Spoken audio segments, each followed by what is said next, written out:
Here's what is going on. A reported offer, another one, from Major League Baseball to the Players Association. And already, according to The Athletic, the Players Association says this one is even worse than the last proposal. The two sides have been negotiating since May 12th. That is nearly 4 weeks now, going back and forth.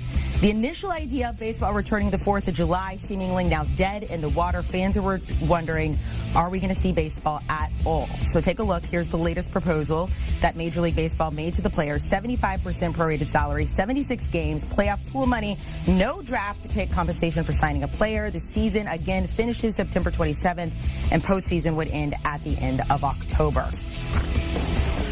All right. So let's dive into all of this. Let's figure out what's going on here, or not going on for that matter. We'll bring in the host of Nothing Personal with David Samson, also former Marlins president, the one and only David Samson, also World Series champ Will Middlebrooks.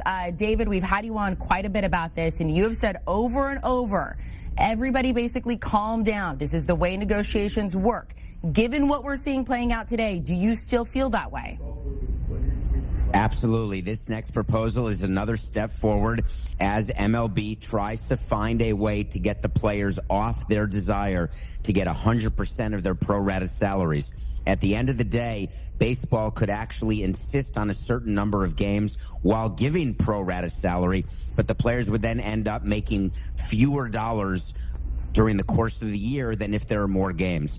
There is an agreement to be made here. This is another step forward in that direction. Yeah, David, I got to disagree with you, but how is this a step forward when it's been the same offer over and over and over again, and it's just in a prettier package now? Oh, well, if you make it to the playoffs, you might make more money.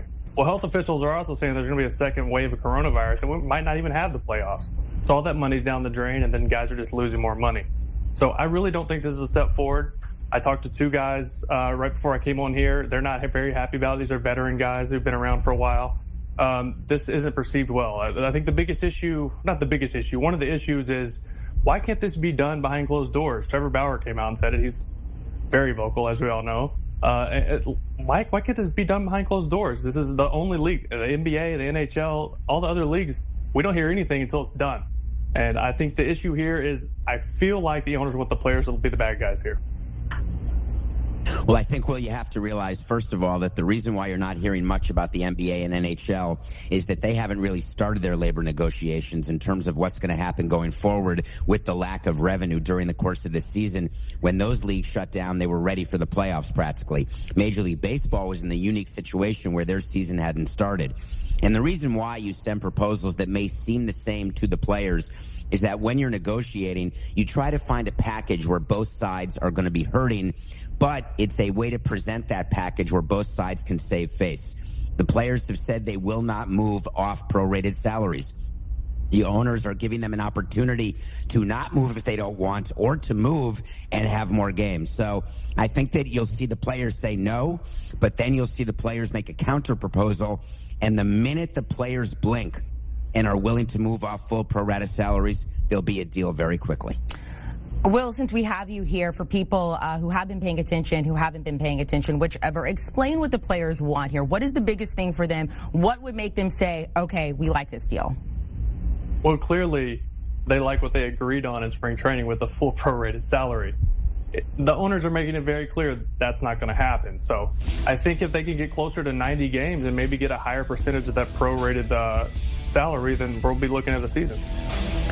David, what about you from the front office side? What do you think is ultimately going to be the negotiations? Actually, first of all, I want to say, do you think we're going to have baseball for fans out there that are watching this, that are getting so frustrated on social media, calling both sides, saying they act like clowns? Do you think we're going to see baseball, David? Yeah, I do think we will, Amanda, and I think it's important for fans to realize that while it's not fun to read about the up and down of negotiations like a roller coaster, we were never trying to play with the emotions of our fans. We just have a business to run, and the players have a business to run as well. This really is normal. You don't hear about other unions negotiating with management, but it happens all during the course of your life. in all other industries. So there will be baseball, and I think that what you'll find is they will come to an agreement to start the season hopefully by the middle of July, but maybe toward the end of July. And you're looking at between 50 and 75 games. I'm hoping to get to 81 games. And there'll be a percentage where the players will end up making more money than if they would just play 50 games at the full pro rata share. And the players at the end of the day, to me, will choose the money. Yeah, I think if you look at both parties here, both are fully aware of how bad for the game this would be if there wasn't a season this year.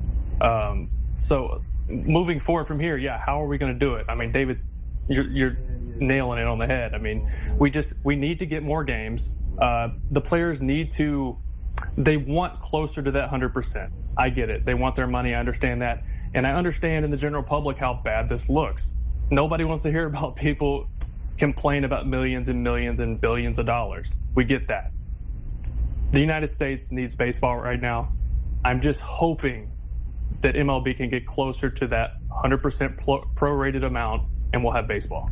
All right, Will Middlebrooks, David Samson, we thank you so much both for coming on, hearing each side of it and possibly how we could come to an agreement here, crossing our fingers. Do you want a sports network that delivers everything that matters about the game? The highlights, the picks, the instant analysis, no yelling, no fake debates, no politics. Hit the subscribe button and never miss a moment.